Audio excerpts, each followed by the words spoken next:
Bueno, les doy la bienvenida a este seminario horizontal que se titula La cuestión trans, ¿existe la identidad de existe la libertad de género en niños y adolescentes en realidad? Ese concepto, libertad de género, ha causado un poquito de duda, me han preguntado, y lo vamos a explicar en una pregunta a partir de una columna que escribió Felipe, por eso lo quisimos tomar, porque tiene mucho que ver, pero en esencia se refiere al derecho, por decirlo así, a expresar un género en la sociedad distinto del género impuesto culturalmente, digamos. En el fondo es como el derecho a la identidad de género, pero en el sentido no interno psicológico, sino en el sentido social. ¿Mm? Antes de presentar a nuestros invitados, los panelistas, ¿cierto? Francisca Figueroa y Felipe Schoenberg, voy a hacer una breve introducción. En las últimas semanas, el país ha sido testigo de un fuerte debate, un acalorado, intenso debate, ¿cierto?, acerca de la atención sanitaria de niños, niñas y adolescentes trans en lo que tiene que ver, digamos, con las transiciones de género y lo que tiene que ver también con el llamado enfoque afirmativo en este contexto. Tanto el informe CAS del Reino Unido, ¿cierto?, como un controversial reportaje en la radio Bio Bio han generado una fuerte discusión acerca de la naturaleza de estas terapias, que también se llaman terapias afirmativas, y los efectos de estas intervenciones de salud. Sin embargo, y esto es algo personal, digamos, algunas veces este debate se ha hecho de manera poco responsable y poco cuidadosa, abundando en caricaturas, yo diría incluso en fake news y en mucha desinformación. Y sobre todo, y esto es lo que queremos destacar en esta oportunidad, se ha quedado en cuestiones accesorias o procedimentales sin entrar al tema de fondo, ¿ya? Es decir, deben existir una de estas terapias para, obviamente, las personas trans, los niños, niñas y adolescentes trans, etcétera. Y esperamos que en este conversatorio, ¿cierto?, entremos efectivamente a la discusión de fondo más que quedarnos en cuestiones accesorias procedimentales, sin perjuicio de lo cual obviamente las podemos tocar, pero no quedarnos en eso solamente. Respecto del formato, hemos preparado algunas preguntas individuales, ¿ya?, y dos preguntas comunes que le vamos a hacer a los panelistas, y la idea, digamos, que estas preguntas nos permitan un diálogo respetuoso y la posibilidad de encontrarnos pese a nuestras diferencias. Hemos tratado, también esto lo aclaro así como por transparencia, de hacer un conversatorio, pero que a la vez sea un debate, en el mejor sentido de la palabra. No una discusión, digamos, irrespetuosa, obviamente, sino un debate en el sentido que hayan dos posiciones. Eh, por lo menos, digamos, o dos puntos de vista o dos tendencias, digamos. Y que podamos discutirlas, digamos, de manera abierta y de manera respetuosa in situ. Bueno, nuestros panelistas son Francisca Figueroa, que es abogada de la Pontificia Universidad Católica de Chile y magíster en estudios políticos de la Universidad de los Andes, y actualmente es investigadora de Idea País. Y también Felipe Schoenberg, abogado y licenciado en filosofía de la misma universidad, de la Universidad Católica de Chile, y doctor en filosofía por la Universidad de Navarra. Y actualmente también es investigador de FAR-UDD, Centro de Desierto de la Universidad del Desarrollo. Lo otro que les pido en general, no pasarse de 5 minutos en responder las preguntas, eso se los pido a los panelistas, y vamos a partir directamente, tirarnos a la piscina inmediatamente. Esta es una pregunta para ambos, y parte Francisca, perdón, claro, parte Francisca y sigue Felipe. Yo puse parte Francisca y sigue Francisca, en realidad sigue Felipe. Ya, la primera pregunta para ambos es, ¿qué opinión y posicionamiento tiene usted acerca de esta controversia? O sea, acerca de las terapias afirmativas en niños, niñas y adolescentes trans. Es una pregunta un poco general, después obviamente vamos a entrar en más detalle. Y además de la postura que ustedes tienen, por lo menos en términos macro, ¿cómo creen ustedes que se ha enfrentado a este debate, ¿cierto?, en Chile en las últimas semanas? Parte, Francisca, por favor, estás muteada. Sí. Muchas gracias. Hola, Vale, muchas gracias por la invitación y es horizontal y aprovecho de saludar a Felipe también. Agradezco mucho la instancia de realmente poder debatir o contravenir puntos en una instancia con más altura de mira. Parto por tu última pregunta, como hemos visto el debate que se ha presentado. Yo creo que en realidad no ha habido un verdadero debate, sino más bien como el lanzamiento de las propias posturas a través de medios de comunicación, a través de cartas, a través de columnas, pero no sé si realmente han habido contraposición de postura en un lugar serio. Ahora, reconozco que es difícil también tener un debate en esta materia porque surgen las pasiones, de repente ganan, y también porque pienso que el lenguaje que se usa de repente de lado y lado no es compartido. Entonces, esto también de repente dificulta poder conversar más seriamente. También creo que no ha sido, no ayuda en nada etiquetar o simplificar en el fondo como ciertas posturas. Pienso que no sé, no me queda muy claro que acá se trate de liberales, conservadores, derecha, izquierda. Creo que podemos hablar más del caso concreto y a partir de eso buscar puntos comunes bueno, y las disidencias que por supuesto van a existir. Ahora tú me preguntas cómo me posiciono yo frente a este debate. Y yo haría primero como una diferenciación como de dos planos, o dos dimensiones, que sería como una antropológica, donde creo que la pregunta es fundamental, quizá no necesariamente la vamos a abordar acá, pero es si podemos separar la identidad del sexo biológico. Eso por un lado. Y por otro lado, una pregunta más concreta sobre la disforia de género propiamente tal, en niños, niñas y adolescentes.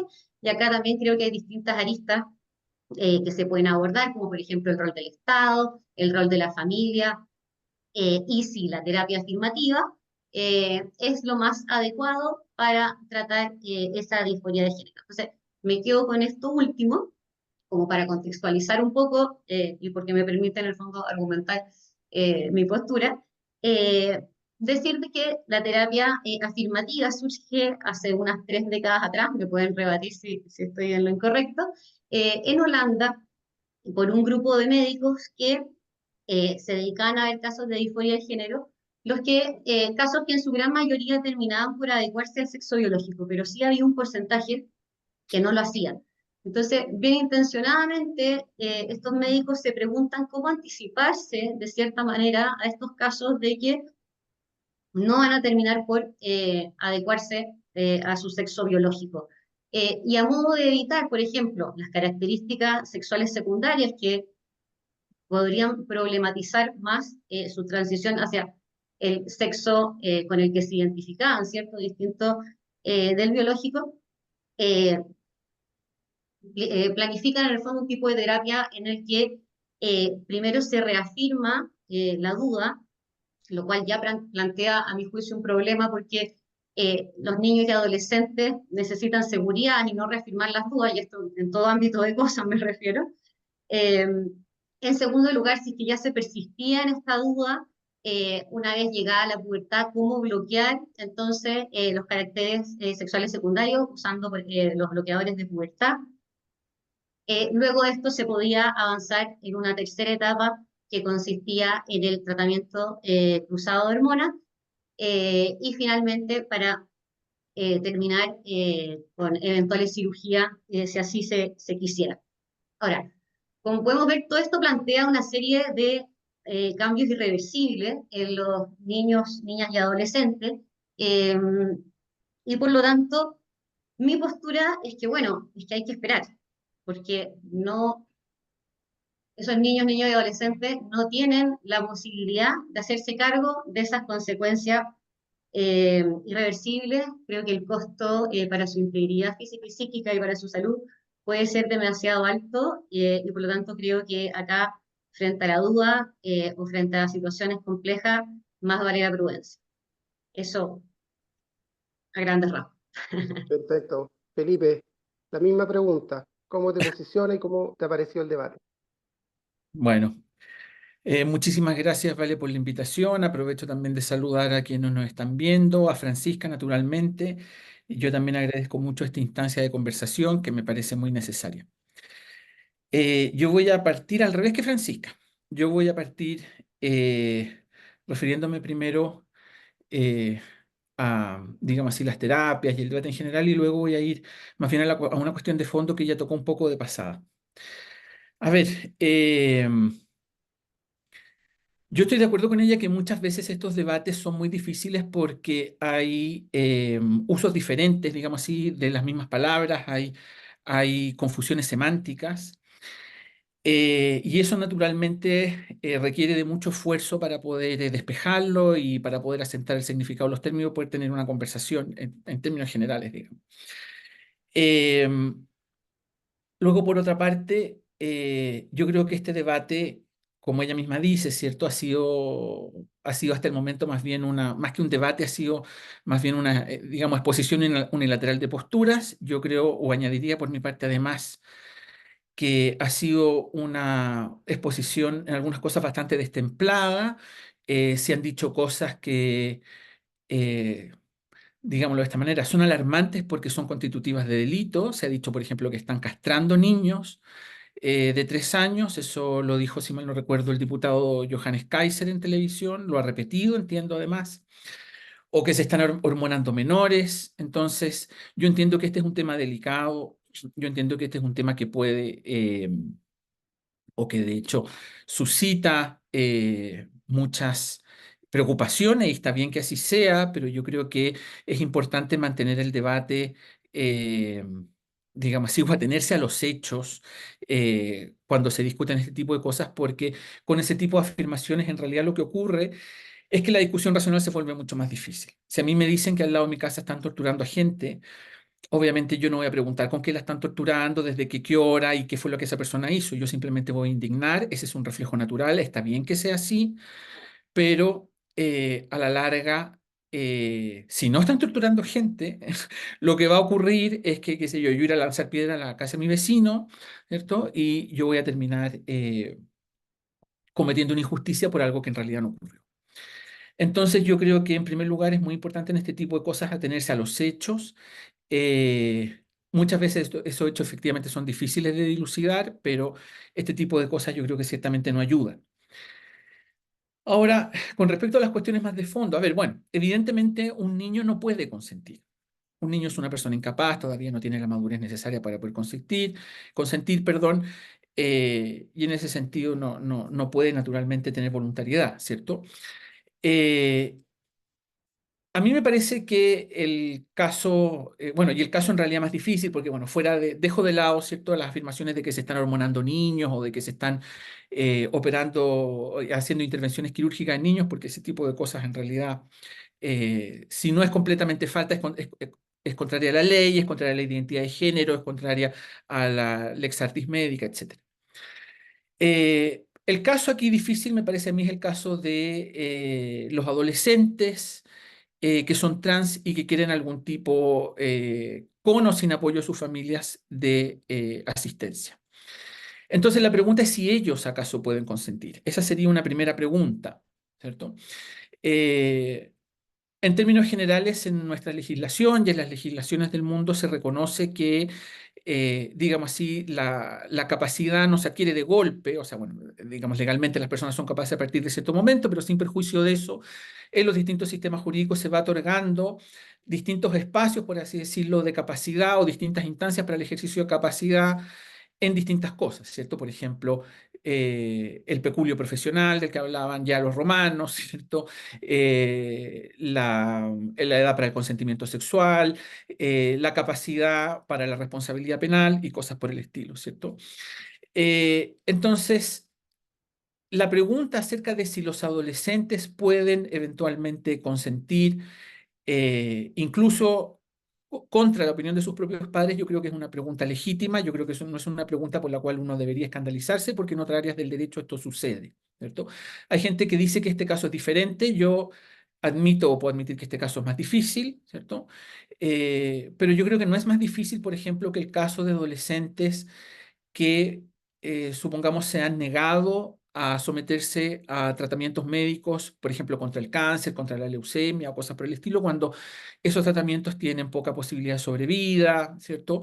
Eh, o les causan un sufrimiento muy grande. En ese tipo de casos, nosotros admitimos o podemos admitir, ¿cierto?, que esos adolescentes pueden tomar alguna decisión con respecto a su propia vida, digamos, incluso eventualmente contra el consentimiento de los propios padres. Han habido autorizaciones judiciales en ese sentido. Entonces, yo creo que el problema de fondo, por una parte, es sobre todo el caso de si pueden haber algún espacio para que los adolescentes tomen decisiones respecto a este tipo de cosas, incluso contra el consentimiento de los padres, porque entiendo que al menos gran parte de la población admitiría esto con el apoyo de los padres. Y el otro problema más de fondo, que a veces queda, me parece a mí, oscurecido en la discusión, es si acaso se puede hablar así de algo como la libertad de género, ¿cierto? Me queda un minuto, vale. Como la libertad de género, y si en realidad esa libertad podrían ejercerla los adolescentes o si en realidad no debería haber ningún tipo de tratamiento. O sea, si hay acá un problema de fondo con respecto, digamos así, a la posibilidad de transicionar en absoluto, o si es un problema meramente procedimental respecto a de si tal o cual eh, mecanismo que se adopta para facilitar esa transición puede ser perfectible o no. Yo creo que eso es muy diferente. Y lo último tiene que ver con la cuestión que decía Francisca a propósito de la cuestión antropológica. Obviamente acá hay diferencias filosóficas muy profundas. Una tiene que ver con el hecho de que, digamos así, hay ciertas posiciones que entienden que la masculinidad y la feminidad, lo voy a decir en estos términos, es algo así como la forma, dicho en términos aristotélicos, del hecho de ser hombre o el hecho de ser mujer. Y esa es una posición que evidentemente no es compartida por, voy a ponerlo en estos términos, por gente que no tiene ese background aristotélico tomista y que por el contrario ve el género como una forma de regulación simbólica, si uno quiere, o social, cultural de la diferencia sexual. Y yo creo que es muy importante que pongamos esa diferencia inmediatamente, digamos, sobre la mesa para poder avanzar en la discusión. Eso diría Bueno, yo para partir. Gracias. sí, bueno, y conectado con lo que estás diciendo, la próxima pregunta era para ti, es para que explique un poco mejor el tema del concepto de libertad de género, a partir de una columna que tú escribiste en el Mercurio y recogimos el término, pero que algunas personas así por interno me han dicho que es un término confuso, que no entienden, porque podría resultar contradictorio, me han dicho, digamos, con el hecho que muchas personas trans y LGBT en general no pueden elegir, digamos, ser gay o ser lesbiana o ser trans, sino que es algo como innato, ¿cierto? Entonces, ¿en qué sentido se puede hablar de libertad de género? ¿Ya? Y a pesar de que algo adelantaste con respecto al tema mismo que estamos hablando, ¿qué podrías decir tú con el tema, si podrías ahondar un poquito más en el tema mismo que estamos tratando respecto sobre todo de los niños y adolescentes? Y voy a hacer una aclaración, yo no voy a dar opiniones porque tengo que ser neutral en el debate, pero es una aclaración fáctica, es que las terapias hormonales siempre comienzan, estos por protocolos internacionales, en la pubertad. De hecho, los bloqueadores de pubertad se utilizan desde la pubertad y no se utilizan en los niños en estricto sentido. Y esto lo digo porque efectivamente hay un poco de confusión a partir de lo que se ha dicho, siempre se ha dado, o sea, muchas veces en la última semana se ha dado a entender que las terapias hormonales se estarían aplicando en niños en el sentido de prepúberes, digamos, por decirlo así. Y las terapias cruzadas, o sea, de hormonas cruzadas, generalmente de los 16 años y las cirugías siempre son después de los 18 años. Eso para que la gente también lo entienda, que eso por protocolo internacional y eso en general es lo que se está aplicando en Chile, salvo que haya un médico que haya violado, por decirlo así, ese protocolo. Entonces, vamos a la pregunta, Felipe, por favor. Bueno, muchas gracias. Sí, de hecho, alguna colega aquí en la UDD también me dijo que no había entendido la columna. Porque claro, ella pensó que cuando yo hablaba de libertad de género estaba diciendo algo así como que existía libertad para que una persona pudiera decidir, digamos, arbitrariamente cuál iba a ser su identidad de género, si iba a ser trans o cis o qué sé yo. Pero evidentemente no me refiero a eso porque, digamos, la identidad de género como la orientación sexual no es algo que las personas escojan, independientemente de si es algo innato o adquirido. En cualquiera de los dos casos, el hecho es que para las personas aparece como algo dado, ¿cierto? Nadie escoge su orientación sexual y nadie escoge su identidad de género. Y todos tenemos orientación sexual, todos tenemos identidad de género. Mi punto va en realidad no a eso, al problema de esas, llamémoslo, inclinaciones que son para efectos de la agencia de quien actúa, ¿cierto? Dadas, sino que apunta a la regulación legal del género, al sistema político, cultural, legal, por el cual son reguladas las diferencias entre los sexos. Y aquí, por lo tanto, cuando hablo o en mi columna, cuando hablaba de libertad de género, no estoy pensando únicamente en la posibilidad de que las personas trans puedan transicionar, ¿cierto? Sino que estoy pensando en términos más generales. Estoy pensando concretamente en cómo la ley y en términos generales el sistema de género, es decir, el sistema de simbolización de la diferencia sexual, se monta o se construye sobre la base de ciertas asunciones acerca de lo que es natural o no. Por ejemplo, hasta hace no mucho tiempo se pensaba que las mujeres no debían acceder a ciertas carreras porque su naturaleza les impedía acceder a ciertas carreras, que las mujeres no debían ser consideradas plenamente capaces porque su naturaleza no las permitía considerar como personas plenas. Respecto de las personas homosexuales, se estimaba que, puesto que eso era una perversión, las personas homosexuales no debían tener una serie de libertades de las que ahora pueden gozar. Entonces, cuando yo hablo de libertad de género, por así decirlo, hablo en términos generales de la libertad para poder participar o no del sistema de simbolización del género, porque a mi juicio ese sistema de simbolización del género no debe ser coactivo. La ley no debe regular no solamente cómo nos debemos vestir, ¿cierto? O qué cosas llevar o no llevar sobre nosotros que prendas, sino en términos generales la ley eh, no puede establecer, por así decirlo, una concepción normativa de la masculinidad y la feminidad. Y yo creo que con esto yo estoy llegando, o creo yo, a lo que probablemente va a ser la diferencia de fondo con Francisca, porque yo entiendo que, digamos así, otras concepciones, como decía antes, entienden la masculinidad y la feminidad esencialmente ligados a la diferencia sexual. Y por eso desde esas perspectivas, la masculinidad y la feminidad sí resulta obligatorio para los individuos particulares. Y ser hombre significa una cosa, ser mujer significa otra cosa, ¿cierto? Hay cosas que los hombres supuestamente no hacen, cosas que las mujeres no hacen, etc. Como yo no estoy en esa postura, yo estoy en una posición diferente. Me parece que un sistema legal que abogara por la libertad individual debiera abogar también por un sistema de libertad de género. Nuestro sistema político y social, etcétera, en general las democracias liberales, es un sistema que ha avanzado mucho en ese sentido eh, y existe en términos generales una amplia libertad de género.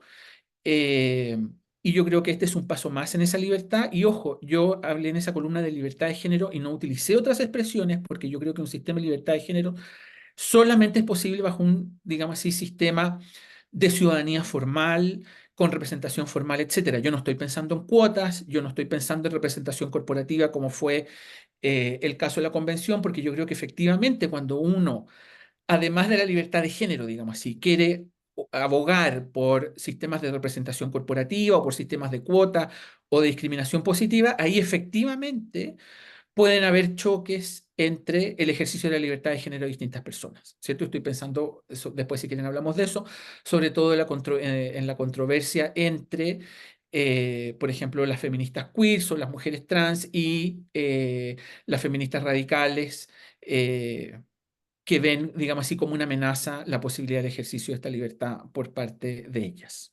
Eso por mi parte. Perfecto. Francisca, ¿qué opinas tú de lo que dijo Felipe sobre la libertad de género para, para que puedas como hacer un contrapunto, digamos? Y, sí, y bueno, ¿y qué opinas, digamos, de esta libertad para los niños, niñas y adolescentes? Un poco lo que también respondió Felipe. Si puede pensarse también en una autonomía progresiva de los, sobre todo de los menores de edad, sobre todo adolescentes, y cómo esto puede conciliarse con el derecho preferente a los padres. Esa es la pregunta. Te hice varias Ya, preguntas en realidad, disculpa. sí. Bueno, y quizás acá es donde se pueda dar más el debate, porque bueno, yo leí esa columna, tu columna, Felipe. La verdad, quizás me pasó un poco lo que le pasó a tu amiga de tu oficina, que tampoco entendí muy bien a dónde querías ir. Entonces, ahora con lo que tú dices, me da la impresión de que en realidad tú estás hablando de una libertad para expresar el género, o incluso, no sé, que en el fondo podría ser algo similar quizás como a expresar la personalidad. eh, y yo no lo veo especialmente complicado en una sociedad como la nuestra. Me imagino que, claro, en una sociedad talibana, que era el ejemplo que tú ponías en la columna, ¿verdad? Es un problema. Pero si tú me puedes ayudar con casos más concretos de cómo estamos coartando eh, y estamos definiendo determinados tipos de masculinidad o determinados tipos de feminidad, a mí me ayudaría un poco, porque en realidad, en lo que se refiere a la expresión del género, esto culturalmente va cambiando, ¿cierto? O sea, no, me acuerdo haber leído un libro que mostraba una imagen de Luis XVI y al lado de Barack Obama, ¿cierto? Y en el fondo, bueno, representaba la masculinidad de su propia época, son cosas que van cambiando. Entonces, no lo veo especialmente problemático. Espero no estar decepcionando al público, digamos, de estar contraviniendo la opinión de Felipe. Pero si tú me ayudas con algunos ejemplos, quizá a mí me queda un poco más claro. porque en el fondo, para mí lo problemático es la libertad en la identidad de género en niños, niñas y adolescentes. ¿Puedo intervenir o...? Bueno, bueno, me alegro mucho que coincidamos porque yo creo que esta es una libertad que no está, ¿cómo decirlo?, generalmente aceptada eh, por muchos sectores, digamos así, que podrían asociarse más bien a lo que sería, no sé, pongámoslo en estos términos, la derecha, no sé, en general, el conservadurismo, no sé. Así que yo me alegro mucho que coincidamos en este punto. Yo utilicé en mi columna el ejemplo del velo porque ese es un ejemplo con el que el lector se puede identificar, ¿cierto? Y ese es un ejemplo, pero los otros ejemplos que ya mencioné en mi intervención reciente tienen que ver con lo mismo. El hecho de que por ejemplo, el hecho de que la mujer fuera una incapaz relativa, eso tiene que ver con una cierta concepción del género, con la concepción de que la mujer no era considerada una persona capaz. El hecho de que la mujer, no sé, en el siglo XIX se discutiera acerca de si podía acceder a la educación superior o no, eso tiene que ver con el orden del género, con la idea de que existen carreras que deben estar vedadas para las mujeres. Digamos así, en estudios feministas y de género, el género es eso, es el orden cultural bajo el cual se interpreta la masculinidad y la feminidad. Y yo creo que esa interpretación no debe ser coactiva, ¿sí? Ese es mi punto. Eh, y esto incluye la expresión de género, pero incluye otras cosas, como por ejemplo, pongo ahí, tiene que ver también con la libertad de educación, tiene que ver con la capacidad política, tiene que ver con la ciudadanía plena, etcétera. Y a mí me parece, y escribí esa columna, aprovecho también para explicarlo aquí, porque a mí me parece que soterradamente bajo esta discusión no solamente está la cuestión de los niños, y acá yo me puedo estar equivocando, pero a mí me parece, sobre todo por la forma en que se ha dado la discusión, por el, como dijo la Vaz en una columna, el pánico que se ha desatado, a mí me parece que lo que soterradamente se encuentra por debajo de esta discusión no es solamente el problema de los niños, sino el problema de si existe en términos más generales algo así como un derecho a expresar el género por parte de las personas trans que sea transgresor. Y a mí me parece que esa es una libertad que debe existir. Y aprovecho también de aclarar una última cosa. Yo estoy de acuerdo contigo en que lo que se debe regular respecto a este tipo de cosas, o la libertad que se debe regular respecto en particular de las personas trans y la identidad de género, es la expresión de género y no la identidad de género. Yo creo que ese es efectivamente un defecto que tiene la ley actualmente vigente en Chile respecto de la ley de identidad de género, que es un defecto que comparte, qué sé yo, con la ley argentina, con la ley española, porque es un defecto que proviene en último término de los principios de Yogyakarta, que define la identidad de género como una autopercepción, básicamente. Pero evidentemente el derecho no puede hacerse cargo del fuero interno de las personas. El derecho no puede regular, por ejemplo, la orientación sexual y tampoco puede regular la identidad de género en un sentido psicológico, aun cuando ese sea el objeto de la psicología. Lo que puede hacer el derecho es regular, digamos así, la libertad de la expresión de género, no la identidad de género, y por lo tanto la libertad para la expresión de género. Pero bueno, esa es otra discusión eh, que supongo que podemos tener alguna otra, en otra Ya, ocasión, ahora, pero yo creo que respecto de eso, sobre todo, de ese problema de la ley, sí que probablemente vamos a estar muy de acuerdo. ahora, Francisca, volviendo a la pregunta anterior, tú, por lo que dijiste, eres contraria a la autonomía de los adolescentes para expresar una identidad trans, por ejemplo. Es que preferiría que aclaráramos bien lo que es expresar, porque estamos No, pero por ejemplo, incluyendo ya, pero por ejemplo, las un terapias, adolescente, digo. vamos ya a las terapias, precisamente, o sea, Ya, expresar me refiero a todo lo que es externo, incluye las terapias, incluye la expresión social también. O sea, hacerse ya, cambios, tú eres perfecto. contraria a que los adolescentes se hagan cambios corporales apuntando a la identidad de género o la expresión de género trans, digamos, para decirlo simplemente. Ya, ¿Tienes perfecto. que ser una persona mayor de 18 años para ti? Esa es Sí, la ya. pregunta. Ahora me dedico a argumentar, pero igual voy a volver a insistir en que creo que acá hay dos puntos muy distintos. O sea, quizás que una adolescente se quiera cortar el pelo súper corto, ¿cierto? Eh, y esté expresando algo, digamos, no creo que sea algo que nosotros como sociedad podamos estar sancionando, ¿cierto? Entonces, yo haría la distinción ahí con que de qué forma nos estamos expresando, ¿ya? Entonces, el tema de las terapias me parece que está como en un carril distinto, que va más bien en el de la identidad, porque hay cambios que se van a producir con ese tipo de terapia. Por lo demás, quería darte toda la razón en todo lo que dijiste eh, de las edades para las terapias. Yo al menos no puse las edades al principio, pero también intenté dejar en claro que primero había una reafirmación de lo que el niño adolescente estaba sintiendo, y todo esto iba avanzando en una cierta cantidad de etapas, ¿cierto? Y en el fondo no se le dan bloqueadores de pubertad a quien no va a atravesar la pubertad. Bueno, dicho eso, entonces, creo que es distinto ponernos en el plano de que el niño adolescente quiera hacerse un tratamiento médico. Creo que ahí la autonomía progresiva que sí podrías tener para expresar tu masculinidad, feminidad, de la forma que tú quieras, digamos, o no expresar ninguna de esas, es distinto a someterse a un tratamiento médico. Eh, y acá también como que sería, me gusta hacer siempre como el punto de, yo cuando me metí a ver estos temas siempre fue inicialmente por educación sexual integral, entonces aparece mucho la autonomía progresiva. Eh, y también no nos olvidemos que la autonomía progresiva también es como un deber de los padres respecto de los hijos, de estar enseñándoles a ser cada vez más autónomos, porque ellos tienen que hacerse responsables en algún minuto de sus propios actos, ¿cierto? Eh, entonces, acá yo veo dos problemáticas. Primero que nada, de que los papás son los responsables de ese hijo menor de 18 años, y por lo tanto no puedo hablar por aquellos que están a favor de la terapia afirmativa, pero pensando en uno que le parece que no es el mejor camino para su hijo, yo creo que se tiene que respetar la postura de ese padre, sobre todo con toda la información que tenemos en este momento. Eh, Perdona, una interrupción sí, cortita. ¿Y el padre que apoya a su hijo, que, o sea, el hijo quiere hacer una transición hormonal después de los 16 años, ya pensando en las hormonas cruzadas, y el padre lo apoya? ¿Qué opinas tú? ¿Se tiene que a ver, prohibir o respetar la decisión del hijo junto con el padre?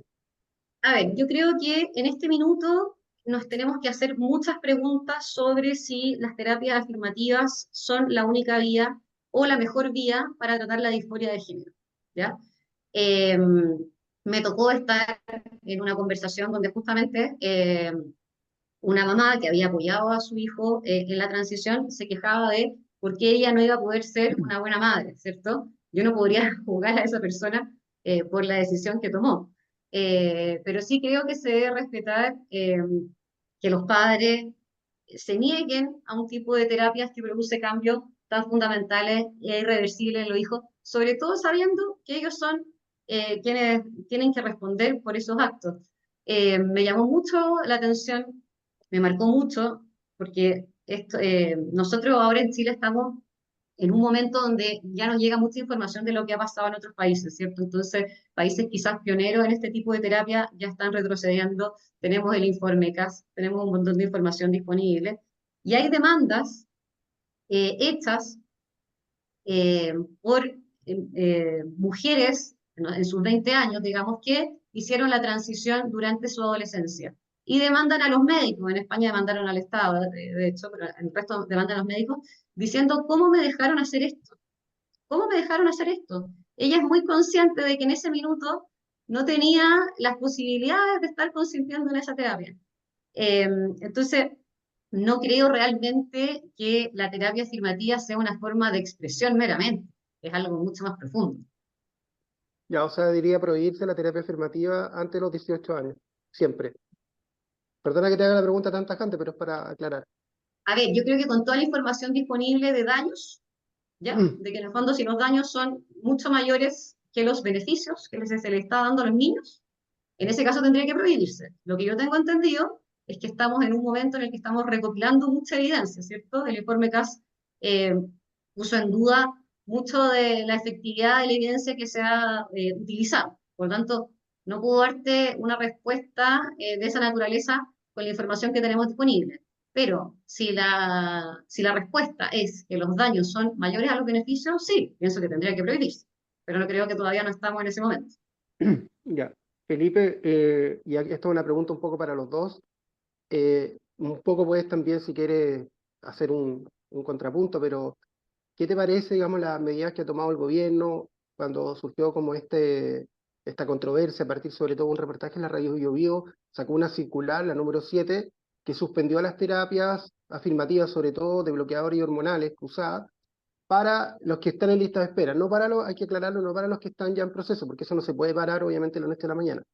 Y además ayer, esto lo agrego, tuvo lugar, digamos, una audiencia, o sea, una reunión, digamos, en la Comisión de Salud de la Cámara de Diputados, una sesión, perdón, de la Comisión de Salud de la Cámara de Diputados, donde expuso a la subsecretaria de Salud, y bueno, y hubo bastante contrapunto también de algunos diputados, etcétera.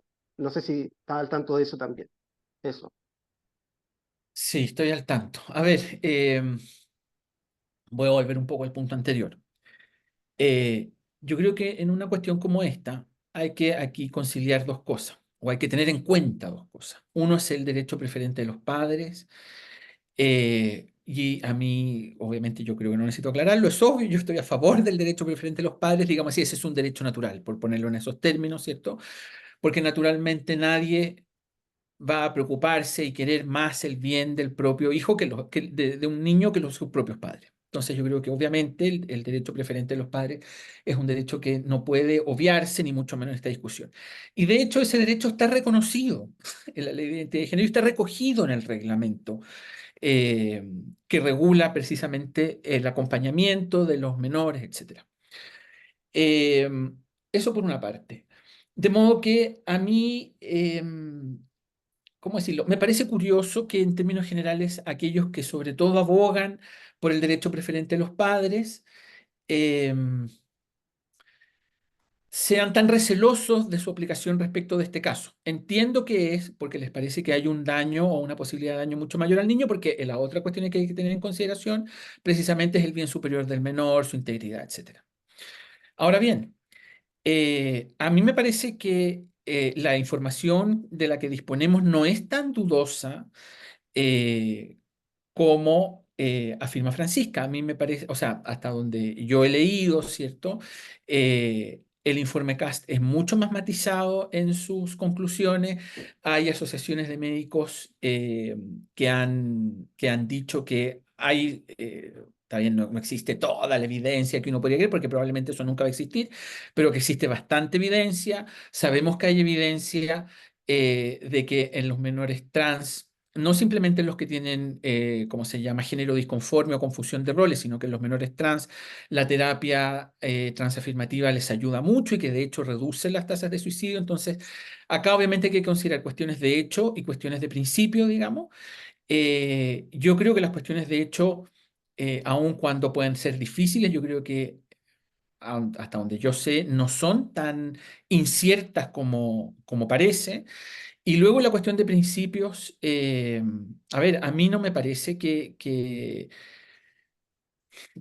se pueda desestimar tan fácilmente la decisión, por ejemplo, que toma una familia con respecto a su propio hijo, precisamente por el ejercicio del derecho preferente de los padres. E incluso, como digo, eventualmente que tomar un niño contra sus padres, bueno, no sé, por ejemplo, con autorización judicial, ¿cierto? Eh, ¿A ti te Cuando parece bien eso? eventualmente sí, Que haya un eventualmente sí. Lo conflicto. que pasa es que obviamente para juzgar todo este tipo de cosas hay que tener, digamos así, eh, em- eh, hay que tener, ponderar ciertos hechos. Y a mí me parece que los hechos, el informe CAS es mucho más tentativo, no es tan tajante, ni mucho menos como para decir nosotros no tenemos evidencia o no tenemos. Hay otras asociaciones que han dicho que existe suficiente evidencia. Y hay, bueno, y hay papers que sostienen eso, etcétera. Ya, perfecto. Ahora, perdona, cortito. ¿Y qué opinas de lo que las medidas del Ministerio de Salud y un poco lo de la Comisión de Salud? Brevemente, para pasar a... Sí, a ver, vi lo de la comisión y, a ver, a mí me parece desafortunado que se hayan suspendido totalmente las terapias. Claro, entiendo que el gobierno está en este momento arrinconado porque en este momento hay un clamor en contra de esta cuestión. Y aparte, claro, si se dice cosas como que hay 4.000 niños que están siendo sometidos a algún tipo de tratamiento, en circunstancias de que eso no es así, claro, se torna un problema inmanejable y obviamente el gobierno que ya tiene suficientes problemas por sus propias ineptitudes y errores, no se puede echar uno encima, entonces uno más encima, entonces supongo que tendrá que ver también con eso. Perfecto. Francisca, la misma pregunta. ¿Qué opinas tú de las medidas del gobierno de suspender las terapias afirmativas? Pero, ojo, vuelvo a aclarar respecto a los que están en lista de espera, no respecto a los que están actualmente en tratamiento. Y, eh, y también un poco, no sé si estás al tanto de lo que se discutió ayer en la Comisión de Salud, que para mí fue bien interesante porque la subsecretaria, digamos, daba información que creo que fue bastante fáctica, y los diputados, varios diputados refutaban información fáctica. Eso, ahí estoy dando quizá un juicio de valor, saliendo un poquito de mi neutralidad, pero pequeñamente. Eso. Ya, bueno, partiendo por la primera pregunta, sí me parece que lo más sensato fue suspender. Y tampoco me parece, ahí discrepo de lo que dice Felipe, que el informe CAS sea tan tentativo, o sea, un país completo que no sé si podríamos decir como conservador, eh, cambió el sistema que tenía respecto de las terapias afirmativas, ¿cierto? Entonces, yo no consideraría el informe CAS como tan trivial. Eh, Desgraciadamente discrepo completamente en tu apreciación respecto a lo que pasó ayer en la Comisión de Salud. De hecho, me llamó mucho la atención. Me pareció que la subsecretaria estaba diciendo realmente lo que se le antojaba, digamos. Leyó un informe CAS completamente distinto a todas las conclusiones que yo he visto, al menos. Eh, Así que me llamó muchísimo la atención. También las preguntas de los diputados me parecieron bastante atingentes porque eran sobre los procedimientos que se estaban llevando a cabo en el país, donde se señalaba, por ejemplo, cómo había aumentado la compra de uno de los fármacos eh, para continuar con las terapias afirmativas. Eh, entonces, la verdad me parece y de hecho, la que más me llamó la atención fue la diputada Ana María Gasmuri, que se quejó frente a la subsecretaria diciendo de que le habían llegado casos de papás desesperados porque no querían continuar con este tipo de terapia y no, desde el Estado no lo estaban apoyando. Entonces, la verdad, yo creo que no Te podemos hago una, menospreciar. te hago una subpregunta con relación a eso. ¿Tú tienes antecedentes de papás que, por ejemplo, han sido judicializados en los tribunales porque se han negado o sea, padres, digamos, que se han negado, que el sistema, digamos, afirmativo, por decirlo así, ha impulsado las transiciones de niños y niñas y adolescentes, y los padres se han negado, y estos padres No, han sido judicializados? no. Porque eso se ha dicho, lo han dicho Ya, por el pero mismo. no, pero yo prefiero partir desde lo que conozco yo y y no No, desde tú, lo que por otros ejemplo, puedan decir. recién No me dijiste, gusta exagerar, digamos, pero hay eh, padres digamos, se han opuesto y el Estado, digamos, ha tenido más prioridad, o sea, ha tenido poder sobre esa decisión de los padres. ¿Han habido esos casos a ver, o no estaba al tanto? de judicialización no estoy al tanto, pero sí me pongo en el caso de una familia que llega a una consulta eh, estatal, digamos, o de cualquier tipo, muy aproblemada, porque no entiende lo que le está pasando a su hijo o hija. Y la respuesta que se les plantea como única alternativa es una terapia que a ellos no les hace ningún sentido, porque por lo que conocen de su hijo o hija, hasta hace poco, por ejemplo, no manifestaba determinadas características que los pudiesen hacer pensar de que en realidad el problema era un problema de disforia de género o de otro tipo. O incluso siendo de disforia de género, creen que el tratamiento va por otra parte, ¿cierto?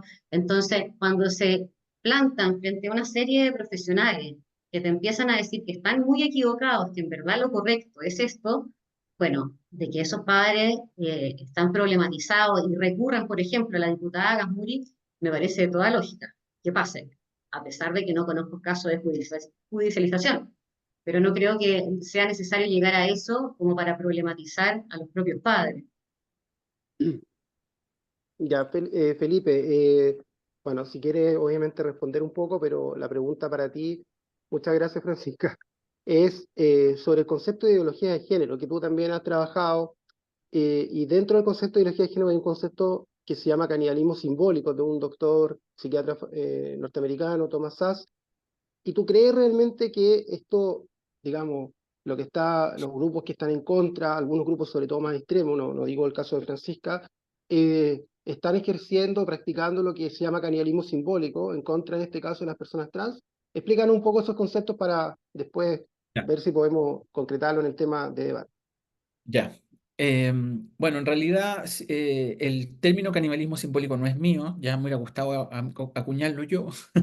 Es un término de un psiquiatra que se llama Thomas Szasz, que es famoso, bueno, ya está muerto, y con él quería hacer referencia a un fenómeno que se observa repetidamente a lo largo de la historia, eh, y que él describe en estos términos. Dice que es la reafirmación de la pertenencia al propio grupo por medio de la exclusión real o simbólica de algunas personas de ese mismo grupo.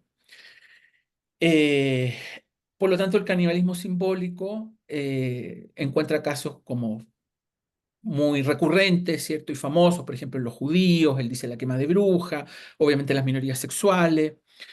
eh, Y obviamente para que tenga lugar el canibalismo simbólico, es decir, para que efectivamente ciertas personas merezcan ser expulsadas de la sociedad o perseguidas o arrinconadas, marginadas, etcétera, primero, y esto él lo ve muy bien, lo que tiene que ocurrir es que hay que fabricar a ese otro como una persona peligrosa, etcétera. ¿Cierto? Por ejemplo, en el caso de los judíos, qué sé yo, durante toda la historia en realidad, qué sé yo, que se los acusó de, no sé, los protocolos de los sabios de Sion, bueno, millones de cosas, ¿cierto? La usura, lo que sea. Eh, y este fenómeno, digamos así, con el que la humanidad tenemos que convivir, digamos, porque todos evidentemente podemos en algún otro momento participar de esto o caer en algo como esto, ¿cierto? Eh, ha tenido en precisamente las minorías sexuales uno de sus principales como o sea, canalizadores. Eh, y básicamente en el artículo al que tú te refieres, yo digo que el discurso de la ideología de género, o sea, lo que podríamos llamar la ideología de género, es decir, la reconstrucción del feminismo y de la teoría queer que hacen eh, algún grupo, digamos así, muy variopinto de gente que van desde activistas hasta incluso profesores universitarios, eh, me parece a mí que incurre precisamente en el canibalismo simbólico porque lo que trata de hacer es demostrar la peligrosidad del feminismo y la teoría queer por la vía de vincularlas a la desaparición de los sexos, la destrucción de la familia y la pedofilia. Esto particularmente es muy claro en algunos casos, ¿cierto? Eh, y obviamente cuando tú haces eso, tú lo que estás haciendo es señalar a esas personas como un peligro potencial o real para la sociedad. Eh, a mí me parece, o sea, si uno lee, por ejemplo, la literatura de quienes han escrito esto, ¿cierto? Qué sé yo, una diputada de Vox, eh, un sacerdote incluso que tiene, Martínez Guisasola, que tiene un libro que se llama La ideología de género, uno puede ver esto claramente. Y cómo además a las autoras feministas o a las autoras o autores de la teoría queer se les atribuyen directamente propósitos perversos, con esas palabras. Entonces, a mí me parece que obviamente hay una arremetida en este sentido, que obviamente no es nueva, esto ha ocurrido muchas veces, ¿cierto? Y a mí me parece, o sea, yo sí aventuraría lo siguiente.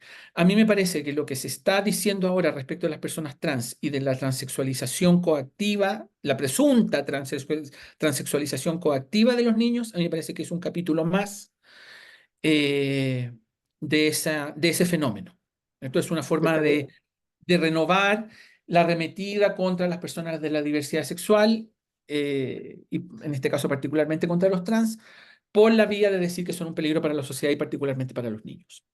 O sea, ¿tú crees que lo que está detrás de esa visión es que, por ejemplo, la terapia afirmativa o transafirmativa serían como otra expresión, otro mecanismo, como para A ver, acceder sexualmente a los niños, abusando de los niños, en este caso de parte del sistema transafirmativo, y quizás de parte de algunos activistas trans que promueven a ver, estos tratamientos, sí, etcétera? voy a aprovechar de aclarar una cosa. Yo no quiero decir que todas las personas que No, tengan obvio. objeciones o reparos con, por No, no, ejemplo, no. No, los que los hablan trans. de la ideología de género, eso me refiero. Ah, vale, ya, pero para que quede claro, yo no estoy diciendo, por ejemplo, que todas las personas que crean que la homosexualidad es pecado participan de Oh, este canibalismo simbólico, ni tampoco estoy diciendo que todas las personas que crean que las terapias transafirmativas son indeseables, erróneas o malas participan de la ideología de género o de este canibalismo simbólico propiciado por la ideología de género. Pero sí creo que hay un fenómeno social que parte de eso tiene que ver con el pánico moral que ha despertado todo eso, que yo creo que sí refleja cierta transfobia en la sociedad. Y tiene que ver, sí tiene que ver con eso y tiene que ver con el hecho de que se vincula a estas personas, en este caso, con la peligrosidad o el hecho de que vayan a acceder carnalmente a los niños o a convertirlos en hombres o mujeres, invirtiéndole los sexos. Yo creo que eso sí existe. No estoy diciendo, ojo, que todas las personas que estén en contra de las minorías sexuales o de los trans, obvio. etcétera, participen del canibalismo simbólico, pero de que eso existe me parece bastante claro que sí. Perfecto. Ya. Y la última pregunta, para ir cerrando, y es para Francisca, que va a poder cerrar, digamos. Teniendo en cuenta todo lo conversado, Francisca, bueno, en resumen, ¿cómo debería resolverse lo que hemos llamado la cuestión trans o este debate que se ha dado? En parte quizá ya te hice esta pregunta, pero ¿deberían los niños, niñas y adolescentes trans tener algún tipo de terapia afirmativa? Aparentemente tú me dijiste que no, pero lo tenía preparada la pregunta. Eh, pero también tú puedes explayarte quizá cuál sería tu alternativa, o sea, cómo enfrentar este tema alternativamente. ¿Tú eres partidaria de otro tipo de terapia? Eh, o en general, ¿cómo debería resolverse este tema a nivel de política pública, a nivel de terapia, etcétera? Y bueno, y expláyate en general si quieres también hacer un contrapunto, ningún problema.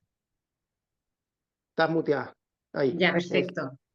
Bueno, primero yo haría como la precisión de que más que resolver como la cuestión trans, habría que resolver la cuestión disforia de género y ver cuáles son las terapias más adecuadas para tratar la disforia de género. Yo la verdad no soy psicóloga, no soy médico, soy abogada, eh, así que no te podría recomendar un tipo de terapia, pero sí creo que es importante con la información que tenemos disponible pensar en un enfoque en el que más que tomar una terapia como la afirmativa, que se usa para todos los casos, eh, pensar realmente en la persona que está haciendo la consulta, en todo su entorno, y eso también contrastarlo con toda la información que tenemos. ¿Por qué están aumentando los casos de disforia de género? En una década, en Inglaterra, en los casos de hombres con disforia de género, aumentaron en 1.400% aproximadamente. El de las mujeres, 5.300%. Entonces, todas esas cosas son variables que nosotros que tenemos que ver a la vista antes de continuar con algo que en otros países ya optaron por retroceder.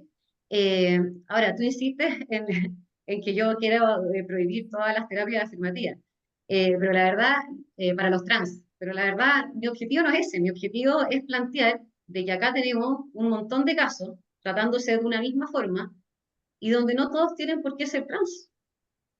Entonces, hagámonos las preguntas adecuadas y démosle una respuesta concreta para lo que ese niño, niña, adolescente necesita. Sí, ojo, quería aclararte que en realidad yo no dije que tú quieres prohibir, te hice la pregunta en realidad, ya si quieres prohibir a los menores de 18 años, incluso que no utilizan de los padres, pero no es que yo resumo que tú eres partidaria de eso. Bueno, ¿algún otro comentario final? No sé, porque nos quedan unos minutos, pero igual cierra Francisca en todo caso. Eh, Bueno, a ver, ya. Yo Obviamente, nos quedan 5 minutos si quieres un comentario y después Francisca cierra. sí, Así bueno, no. libremente, como, no, como 2 minutos de confianza Ya. para cada uno. Bueno, quiero agradecer la invitación horizontal. Quiero agradecer a Francisca. Creo que, aunque nosotros discrepemos, creo que ha sido una conversación muy agradable. Espero que para ella también lo haya sido. Yo creo que hay ciertas cosas, de hecho, que son importantes, más allá, digamos así, de las cuestiones de principio, son importantes porque además permiten saber cómo, si es que se deben aplicar los principios, etcétera. Y yo creo que hay ciertas cosas que he dicho, que por ejemplo se dijeron ayer en la sesión, ¿cierto? En el Congreso, que yo creo que no son exactas y yo lamentablemente en esto tengo que estar de parte de la subsecretaria de Salud. Eh, no existe una sola terapia afirmativa, ni se induce a los niños a ser trans en cuanto llegan. Lo que dice el reglamento es otra cosa. El reglamento de la ley de identidad de género es otra cosa. Por lo tanto, si hay profesionales que están haciendo eso que señala Francisca, o insinúa Francisca, de que a todos los niños se lo están tratando como trans, entonces ellos están contraviniendo el reglamento. No es eso lo que dice el reglamento. El reglamento también dice que no se pueden llevar a cabo ningún tipo de acompañamiento, ni psicológico, ni de ningún tipo en contra de la voluntad de los padres y en contra de la voluntad de los hijos. Y dice además que en cuanto un niño dice que quiere que cese el tratamiento cesa. Para mí es muy significativo que hasta el momento no hayamos conocido realmente casos de judicialización, donde yo no digo que se den los roles de las causas ni que se digan los nombres de los padres, pero podría salir un fiscal diciendo, sí, mire, yo llevo 4, 5, 6, 18 casos. A mí me parece que en esto hay lamentablemente muchas confusiones. El hecho de que un tratamiento sea afirmativo no significa que sea transafirmativo. El hecho de que haya acompañamiento psicológico no significa que a esos niños se los va a tratar de convencer de alguna manera de que son trans, porque además como la orientación sexual, yo no puedo convencer a alguien de que es trans o de que es gay o de que es heterosexual, porque eso es una inclinación con la que se nace, o bueno, o si no se nace ya adquirida, al menos como dije al principio, para los sujetos no es algo disponible. Entonces, yo creo que hay ciertas cuestiones, de hecho, que es importante que se sean aclaradas y que lamentablemente en el clima de opinión que tenemos ahora es muy difícil de aclarar por lo mismo que decía antes. A mí me están diciendo que están torturando en la casa de mi vecino. Yo no voy a entrar en una discusión de por qué, si la tortura es buena o mala, o por qué, o qué fue lo que hizo el tipo. Yo voy a tratar de detener eso. Me parece que un poco el clima ahora es de este tipo. ¿Cierto? El hecho de que en la comisión ayer el diputado Kaiser comparara a los médicos con Mengele y volviera a hablar de castraciones, tiene que ver con eso. Y a mí me parece que eso no es una manera seria de abordar esta discusión. En fin, eso diría yo para terminar y reiterar mis agradecimientos a todos los participantes, Gracias. particularmente a Francisca. Bueno, Francisca, cierra, tienes 2 o 3 minutos de total libertad. Bueno, Pues, muchas gracias. Eh, bueno, mira, yo creo que acá hay que estar a los hechos, y en eso concuerdo plenamente con Felipe. Eh, pero insisto en que los hechos no es simplemente lo que dijo una subsecretaria, o sea, la subsecretaria fue intensamente rebatida. Entonces, alguien está mintiendo, digamos, o está la subsecretaria mintiendo, o están todos los diputados mintiendo. Bueno, eso tendremos que verlo, digamos, pero no puede ser que haya dos opiniones completamente opuestas y solamente estamos poniendo los puntos por una de ellas, ¿cierto? Eh, Tampoco creo claro, en el fondo toda la discusión se esté dando en torno a ciertos conceptos que quizás usan diputados o determinadas formas que yo particularmente tampoco comparto. Me gusta poder tener las conversaciones lo más seriamente posible, digamos. Y también, entonces creo que en el fondo tampoco pensemos que los que estamos preocupados, entonces vamos a estar ridiculizando las cosas que pasan, porque en realidad yo lo que veo acá es preocupación general y por eso la decisión del gobierno de suspender las terapias. Podemos dejar para otro momento, yo como en el fondo ya les he dicho varias veces, no estoy en el rubro médico, hay un montón de cifras, hay un montón de medicamentos y cosas que no manejo, pero los diputados ayer manejaban bastante información que contravenía todo lo que decía la subsecretaria. Entonces, la subsecretaria puede esforzarse por seguir diciendo no, no, también puede esforzarse por seguir diciendo estamos haciendo todo de acuerdo a lo que dice el informe CAS, pero bueno, ahora llega el momento entonces de ver quién está diciendo la verdad. Y con respecto a los casos de judicialización, como que en el fondo esta fuera una casa de bruja o algo por así, yo personalmente es verdad que no conozco los casos, pero sí los hay. Me imagino que eventualmente tendrán que aparecer. Tampoco podría decir que por ningún motivo van a haber, si han habido en otros países, perfectamente posible que hayan en este país. Sí me tocó ver casos en Canadá donde eran los adolescentes los que pedían que hacerse estas terapias en contravención a lo que querían sus padres, por ejemplo. Pero a la vez he visto montones de terapias donde demandan a los doctores por haberlos dejado realizarse estos tratamientos en una edad en la que no podían consentir, en la que no sabían lo que estaban realmente haciendo, en la que estaban atravesando por momentos difíciles. Todos hemos sido adolescentes, todos sabemos que a veces las cosas no son tan claras o son un poco más radicales. Eh, nos cuesta medir los riesgos. Entonces creo que la figura de los padres acá para sopesar todos esos riesgos es fundamental. Y me quedo tranquila con que se haya suspendido estos procedimientos. Y bueno, ahora tendremos que estar a lo que los hechos y la evidencia nos digan. Bueno, muchas gracias, Francisca, Felipe. Quiero hacer una aclaración eh, personal. Me voy a tomar esta como licencia, por decirlo así. He tratado sinceramente de ser lo más imparcial posible, pero quizás no puedo serlo 100% por razones obvias, ¿ya? En todo caso, creo haber tratado a Francisca con súper respeto, haberle dado tiempo, quizás le hice un par de preguntas punzantes, o sea, como al hueso, como se dice, pero nunca con mala intención, para nada. Eh, Sino que, digamos, para aclarar, digamos, la posición que ella tiene, digamos, porque la conozco menos, digamos, que por ejemplo la de Felipe, con la que también por transparencia somos, por decirlo así, partner en un proyecto, por ejemplo, editorial, hemos trabajado juntos, entonces también eso es importante aclararlo, quizás lo habría dicho al principio. Entonces, pido disculpas para los que creen, digamos, según me dijeron por interno, que he sido poco imparcial.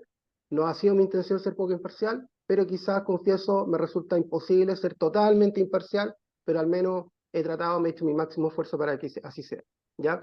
Dicho eso, Eh, no te sí, preocupes, vale, en todo caso, yo agradezco el ya. espacio y espero que se puedan dar otro tipo de conversaciones como esta.